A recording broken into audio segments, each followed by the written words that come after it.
ازيكم يا جماعه؟ النهارده جاي اكلمكم الفرونت اند ديفلوبر بيعمل ايه بالظبط. اول حاجه، ايه هو الفرونت اند ديفلوبر؟ الفرونت اند ديفلوبر سوفت وير ديفلوبر، بيشتغل على الواجهه الاماميه للموقع او الويب ابلكيشن، وبيكون شخص مسؤول عن الديزاين بشكل عام والتطوير وصيانه الموقع او الابلكيشن اللي بيشوفه المستخدم. طب دلوقتي الفرونت اند ديفلوبرز بيعملوا ايه؟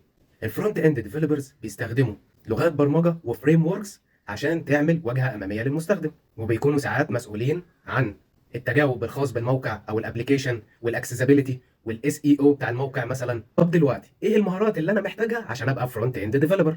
الفرونت اند ديفلوبرز محتاجين يكون عندهم فهم لل HTML وال CSS والجافا سكريبت، ويكون عندهم خلفيه عن الفرونت اند فريم وركس زي الرياكت والانجلر والفيو جي اس. طب هل دلوقتي يا ابو حميد الفرونت اند ديفلوبرز مطلوبين؟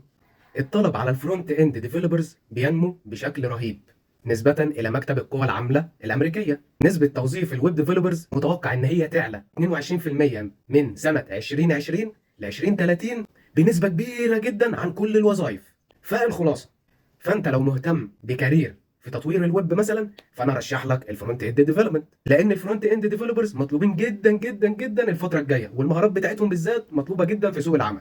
وفي النهايه اتمنى يكون الفيديو ده ساعدك، وما تنساش تعمل لي فولو وما تنساش اللايك، ولو عندك اي سؤال ممكن تكتبه لي في الكومنتات.